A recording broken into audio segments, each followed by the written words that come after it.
Spider-Man, winner stays on. Wait, hold on. Spider-Man won. Spider-Man 1 or Homecoming? It's gonna go to Homecoming. Wait, hold on. Spider-Man won. Homecoming over Spider-Man 1. Yeah, I'm going for Homecoming. I like the modernness of it. I like the fact that we have a young Spider-Man that also looks age accurate to the time. I like the fact that he actually goes through one of the great struggles of identity, and they kind of recreate that comic kind of where he, holds up the beams. And you can see him shift from becoming Peter Parker to merging into Spider-Man, especially after that comes together as a term. Like, if you're nothing without the suit, then you're nothing, and he actually embodies that really well in that film. And I think that exploration of that story is really cool. Oh, man, give me the mastermind breakdown there.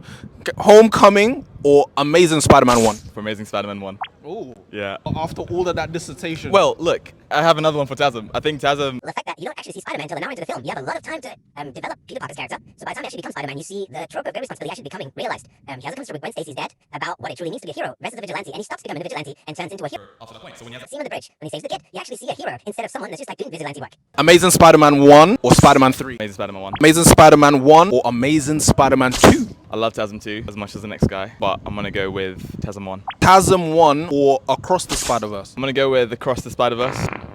Again, for the same... Did I just hear a fart somewhere? Yeah, there was a part there. Oh. Across the Spider-Verse or Into the Spider-Verse? I'm gonna go with Into the Spiderverse.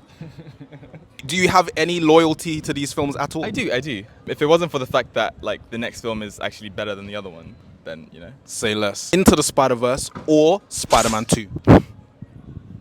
It's gonna sound like I'm just choosing the next film, right? But I'm gonna go for Spider-Man 2. I think the Spider-Man No More exploration is pretty cool. Him actually choosing to become a hero again after navigating the fact that being a hero is actually draining him, and he was falling behind on his friends, on his work. And that brief period of bliss where he's not Spider-Man, he actually starts passing his grades, he's on time to work, he's actually seeing his friends. But people are not being saved as a result, and that really gets to him. And when he becomes Spider-Man after that, it's a whole new version of the character. And also Doc Ock, like Alfred Molina, fantastic performance. Spider-Man 2 or Spider-Man No Way Home? We're gonna stick with Spider-Man 2 on that one. Spider-Man 2 is the best Spider-Man film of all time? I think universally that's the best agreeable take. I think we've explored so many reasons why Spider-Man 2 is just the greatest Spider-Man film, and actually one of the greatest films of all time.